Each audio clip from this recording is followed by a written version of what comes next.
একটা দিন টই টই করে এই ছোট ছোট পায়ে সে হেঁটে বেড়ায়।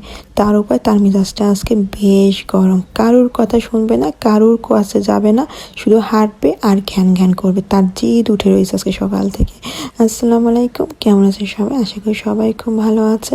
তাই তার পা দুইটা নিয়ে সেবা যত্ন করা হচ্ছে, তার সাথে খেলা হচ্ছে, যদি একটু মেনে যায়, যদি একটু তার মনটা ভালো লাগে।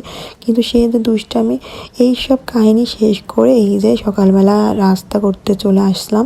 আর এটা হচ্ছে মিষ্টি আলুর পরোটা, সস দিয়ে মিষ্টি আলুর পরোটা খাওয়ার ঝোঁক উঠলো আর একজনে। তো কী করার, এই যে সুন্দর করে পরোটা ভেজে দেওয়া হলো, তার ভিতরে এই যেটা আবার ছাদে যাবে সেই বাইনা। ছাদে গিয়ে আবার কি করলো, একজনের সাইকেল দাঁড় করা। ছেলে মানুষের যে নেশা, সাইকেল দেখি আর মাথা নষ্ট। তোমার কি এটা চালানোর বয়স এখনো হলো? এত বোঝাচ্ছে, সে কিছুতেই বোঝে না, সে সেটাই নিবে। দেখলাম পাশের বাড়ি ভাবি গেছে বেগুনে, খুব সুন্দর সুন্দর বেগুন ধরছে, সেগুলো একটু ভিডিও নিয়ে নিলাম শেয়ার করার জন্য। তারপরে আমার ছেলে কোনো রকম টেনে হেসড়ে বাসায় তো নিয়ে আসলাম। এখন সে সস খেতে বসছে। একটু বাচ্চা তো সস দেওয়া ঠিক না, কিন্তু সে এটাই খাবে। কি করে, একটুখানি প্লেটে দিলাম, ওটা তার মন আজকে একটুও ভালো না। কি করব, তাকে নিয়ে গেলাম বাজার। একটু একটু সবে গিয়ে তার একটু ঘুরে ঘুরে আসলাম, দেখি তো বাসায় এসে একটু মেজাজটা ঠান্ডা হয় কিনা। টুকটাক একটু বাজার সদাই করে নিয়ে বাসায় চলে আসলাম। কিন্তু ওই যে তার আজকে জ্ঞান জ্ঞান হওয়ার একটা মাত্র কারণ রয়েছে, তার বাবা তো বাসায় না, তার সাথে সে ঘুরতে বেরোবে। কিন্তু তার বাবা তো প্ল্যান একা চলে যাওয়া। এটা দেখে সে আরও বেশি কান্না করে, আর তার বাপ তো পালাচ্ছে, কোনো রকম ভাগতে পারলেই হয়। ছেলের কান্না যে একদম ভালো লাগে না। তো উপর থেকে আমি ওভাবে দেখছিলাম আর তাকে বোঝাচ্ছিলাম যে বাবা আবার আসবে। তো এদিকে রান্না বান্না কচুর মুখিটা বের করছিলাম। তো এটা হচ্ছে বাটা মাছ দিয়ে রান্না করব। এই বাটা মাছটা দিয়ে কচুরমুখী রান্না ভীষণ ভালো লাগে, আসলে বেশি ভালো লাগে ইলিশ মাছ দিয়ে।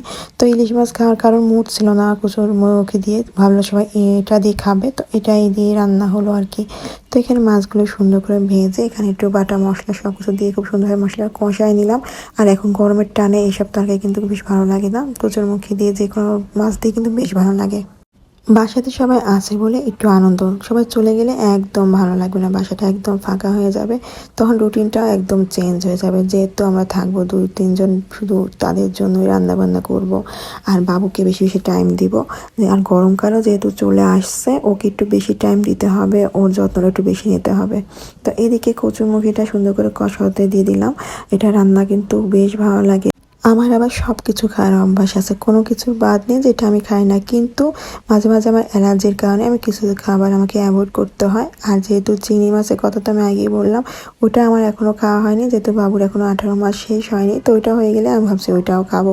যেহেতু চিংড়ি মাছের প্রতি আমার অন্যরকম একটা দুর্বলতা, তো কচুরমুখী দিয়ে একবার চিংড়ি মাছটা অবশ্যই আমি ট্রাই করব। তো এই যে বাটা মাছ দিয়ে কচুরমুখীটা রান্না হয়ে গেছে। আর একটু ডালের বড়া, এই সময় ডালের বড়ার তো সিজন চলেই আসতেছে, রোজার মাস যেহেতু সামনে, ভাবলাম একটু খেয়ে নিই, একবারে রোজার মাসে আসলে আবার ডালের বড়া করবো। আর এখন তো ধনেপাতার সময়, একটু বেশ ভালো লাগে এই বড়া খেতে বারবার। তো এদিকে আমার বড়া ভাজাটাও হয়ে গেল গরম গরম ভাতের সাথে খাওয়ার জন্য। তো আমার ভিডিওটা অবশ্যই জানিও কেমন হয়েছে, আর আমার পেজটা অবশ্যই ফলো দিতে ভুলবা না। আর আমার ইউটিউব চ্যানেলটা অবশ্যই সাবস্ক্রাইব করে দিও।